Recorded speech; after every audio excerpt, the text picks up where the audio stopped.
আসসালামু আলাইকুম আরহামতুল্লাহি ওবারাকাতুহু। এ পর্বে আমাদের আলোচনা সূরাত ইনফিতরের দ্বিতীয় পর্ব। আলহামদুলিল্লাহ, সালাতু ওয়াসসালাম আলা রাসূলিল্লাহ ওয়া আলা আলিহি ওয়া সাহবিহি আজমাইন, আম্মা বাদ। আউযু বিল্লাহি মিনাশ শাইতানির রাজিম। বিসমিল্লাহির রহমানির রহিম। রাব্বি ইশরাহ লি সাদরি ওয়া ইয়াসসির লি আমরি ওয়াহালুল উকদাতাম মিন লিসানি ইয়াফকাহু কাওলি। এরশাদ হচ্ছে, ইযা সামাউ ফাতারাত, when the sky breaks apart, যখন আসমান বিদীর্ণ হবে, মানে ফেটে যাবে।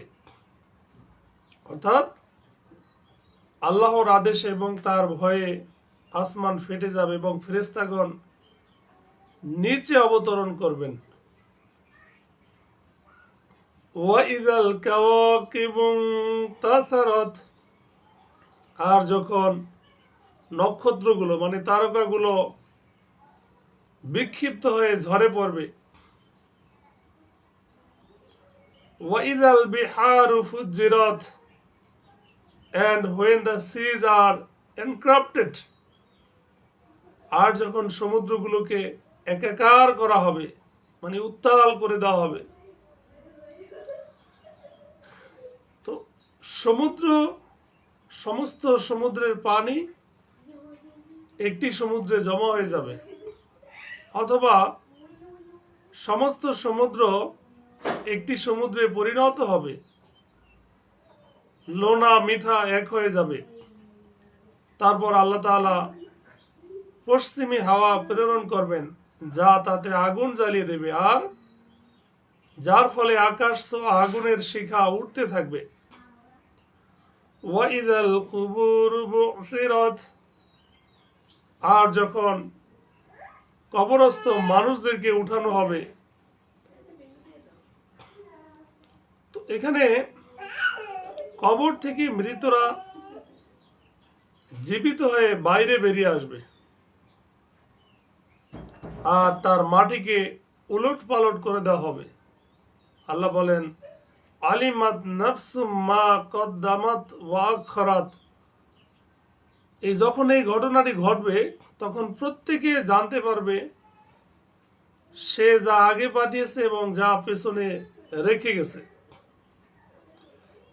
অর্থাৎ যখন এই উল্লেখিত বিষয়গুলি সংগঠিত হবে, তখন মানুষের কৃত আমল প্রকাশ পেয়ে যাবে।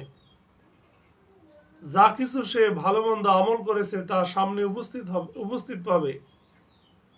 পেছনে সারা আমল বলতে উদ্দেশ্য হলো নিজের চাল চলন এবং আমলের ভালো অথবা মন্দ নমুনা আদর্শ, যা মানুষ দুনিয়ায় ছেড়ে যায় এবং লোকেরা সে আদর্শের উপর আমল করে। এবার যদি তার আদর্শ ভালো হয় এবং তার মৃত্যুর পরেও লোকেরা তার আদর্শ অনুসারে আমল করে, তাহলে সেই সওয়াবও তার কাছে পৌঁছতে থাকে। আর যদি সে মন্দ আদর্শ ছেড়ে যায় এবং সে আদর্শ অনুযায়ী লোকেরা আমল করে, তাহলে সেই পাপের ভাগীও সেও হয়। আল্লাহ বলেন, ইয়া আইয়ুহাল ইনসান, হে মানুষ, মা গররাকা বিরব্বিকাল কারীম, কিসে তোমাকে তোমার মহান রব সম্পর্কে ধোঁকা দিয়েছে?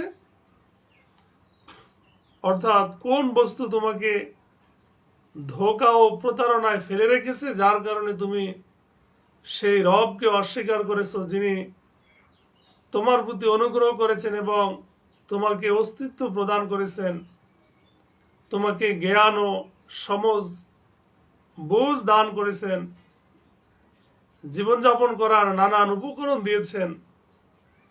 আল্লাযী খলাকাকা ফাসাওয়াকা ফাআদালাক, যিনি তোমাকে সৃষ্টি করেছেন অতঃপর তোমাকে সুষম করেছেন, তারপর তোমাকে সুসঞ্জাম করেছেন, মানে সুসামঞ্জস্য করেছেন।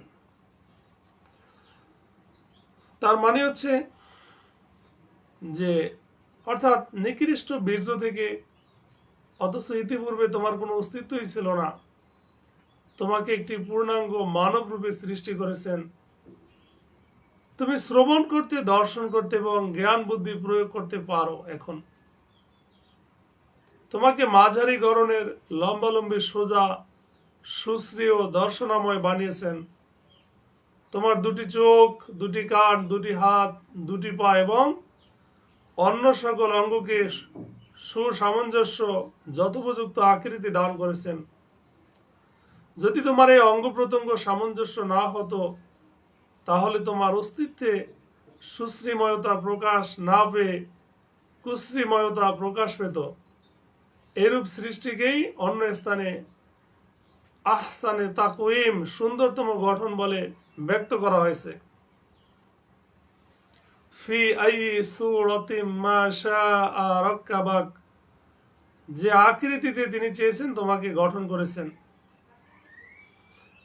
তো এর একটা অর্থ এই যে আল্লাহ তাআলা ভ্রূণকে যার মতো ইচ্ছা তার রূপ ও আকারে সৃষ্টি করেন, তার চেহারা পিতামাতা, মামা অথবা চাচাদের মতো করেন। তিনি যার আকার ও আকৃতিতে চান তার শ্বাসে ঢেলে দেন। এমনকি নিকৃষ্ট রূপ জন্তুর আকৃতিতেও পয়দা করতে পারেন। কিন্তু মহান আল্লাহ তাআলার অনুগ্রহ, দয়া ও মেহেরবানি এই যে তিনি তা করেন না, বরং তিনি সুন্দর অবয়ব দিয়ে মানুষকে সৃষ্টি করেন। সুবহানাল্লাহ। কাল্লা বাল তুকাযযিবুনা বিদ্দিন, আল্লাহ বলেন কখনো নয়, তোমরা তো প্রতিদান দিবসকে অস্বীকার করে থাকো। তো এখানে কাফেরদের সে আচরণ ও দৃষ্টিভঙ্গির খণ্ডন করা হয়েছে, যা দয়াবান আল্লাহর অনুগ্রহ ও রহমতের ব্যাপারে ধোঁকায় মগ্ন থাকার ফলে সংগঠিত হয়েছে। অর্থাৎ এই প্রবৃত্তির প্রতারণায় পড়ার কোনো কারণ নেই, বরং আসল কথা হলো এই যে তোমাদের হৃদয়ে এই কথার প্রত্যয় নেই যে কিয়ামত সংগঠিত হবে এবং সেখানে প্রতিদান ও শাস্তি দেওয়া হবে। ওয়াইন্না আলাইকুম লাহাফিজিন, আর নিশ্চয়ই তোমাদের উপর সংরক্ষকগণ রয়েছেন, মানে ফেরেশতাগণ রয়েছেন। কিরামান কাতিবিন, যারা নিয়মিত লিখেন। কিরামান কাতিবিন, সম্মানিত লেখকগণ, যারা লিপিবদ্ধ করছে তোমাদের কার্যকলাপ। ইয়ালামুনা মা তাফআলুন, তারা জানে যা তোমরা করো। অর্থাৎ তোমরা তো প্রতিদান ও শাস্তিকে অস্বীকার করো, কিন্তু তোমাদের জেনে রাখা উচিত যে তোমাদের প্রতিটি কথা ও কর্মকে লিপিবদ্ধ করা হচ্ছে। আল্লাহর তরফ হতে তোমাদের জন্য ফেরেশতা প্রহরী হিসেবে নিযুক্ত আছে, যারা তোমাদের প্রতিটি কথাকে জানে যা তোমরা করছো। এটা হলো মানুষের জন্য সতর্ক বার্তা যে প্রত্যেক কর্ম করা ও প্রত্যেক কথা বলার পূর্বে চিন্তা ভাবনা করে দেখো এটা ভুল নয় তো। আর এটি হলো সেই কথা যা পূর্বে উল্লেখ করা হয়েছে। অর্থাৎ এক ফেরেশতা মানুষের ডানে ও অন্য এক ফেরেশতা তার বামে বসে আছে। সে যে কথাই উচ্চারণ করে তাই লিপিবদ্ধ করার জন্য তার কাছে তৎপর প্রহরী প্রস্তুত রয়েছে। অর্থাৎ লেখার জন্য বলা হয়, একজন ফেরেশতা নেকি ও অন্য ফেরেশতা তার বদ লিখে থাকেন। আর হাদিস ও আসার দ্বারা বোঝা যায় যে দিনে তার জন্য দুই ফেরেশতা এবং রাতে দুই ফেরেশতা পৃথক পৃথক নির্দিষ্ট থাকেন। ইন্না লাবেরার আলাফি নাঈম, নিশ্চয়ই পুণ্যবানরা, সৎকর্মপরায়ণরা থাকবে সুখ স্বাচ্ছন্দ্যে। ওয়াইন্নাল ফুজ্জার আলাফি জাহিম, আর নিশ্চয়ই অন্যায়কারীরা থাকবে প্রজ্বলিত আগুনে। ইয়াসলাউনাহা ইয়াউমাদ্দিন, আর সেখানে প্রবেশ করবে, তারা সেখানে প্রবেশ করবে প্রতিদান দিবসে। অর্থাৎ যে প্রতিদান ও শাস্তির দিনকে তারা অবিশ্বাস করত, সেই দিনই নিজ নিজ আমলের প্রতিদান হিসেবে জাহান্নামে প্রবেশ করবে। ওমা হুম আনহা বিগাইবিন, আর তারা সেখান থেকে অনুপস্থিত থাকতে পারবে না, অর্থাৎ কখনো তা থেকে পৃথক হবে না, বরং তারা তাতে চিরস্থায়ীভাবে থাকবে। ওমা আদরাকা মা ইয়াউমুদ্দিন, আর আপনি কি জানেন সেদিন কি? সুম্মা মা আদরাকা মা ইয়াউমুদ্দিন, আবার বলছি, আপনি কি জানেন প্রতিদান দিবস কি?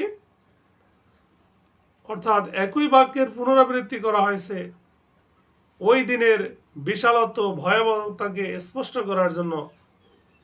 ইয়াউমা লা তামলিকু নাফসুন লিনাফসিন শাইআ ওয়াল আমরু ইয়াউমা ইযিল লিল্লাহ, সেদিন কোনো মানুষ অন্য মানুষের জন্য কোনো কিছুর ক্ষমতা রাখবে না, আর সেদিন সকল বিষয় হবে আল্লাহর কর্তৃত্বে। অর্থাৎ দুনিয়াতে তো আল্লাহ তাআলা অস্থায়ীভাবে পরীক্ষা করার জন্য মানুষকে কম বেশি কিছু পার্থক্যের সাথে অধিকার বা এখতিয়ার দিয়ে রেখেছেন, কিন্তু কিয়ামতের দিন সমস্ত এখতিয়ার পূর্ণরূপে কেবলমাত্র আল্লাহরই হাতে থাকবে। যেমন তিনি বলেন সূরা মুমিনের 16 নং আয়াত, আজ রাজত্ব কার? একক প্রবল পরাক্রান্ত আল্লাহর। আল্লাহ রাসূল সাল্লাল্লাহু আলাইহি সাল্লাম নিজ ফুফুজান হযরত সাফিয়া রাদিয়াল্লাহু তাআলা আনহু ও তার স্বীয় কন্যা ফাতেমাকে বলেছিলেন, আমি তোমাদের জন্য আল্লাহর কাছে কোনো প্রকার উপকার করতে পারবো না। আর বনি হাশিম ও বনি আব্দুল মুত্তালিবকেও সতর্ক করে বলেছিলেন যে তোমরা নিজেরা নিজেদেরকে জাহান্নাম থেকে বাঁচাও, আল্লাহর কসম আমি তোমাদের জন্য আল্লাহর কাছে কোনো প্রকার উপকার করতে পারবো না। আল্লাহ তাআলা আমাদের সঠিক বুঝ দান করুক, আমিন।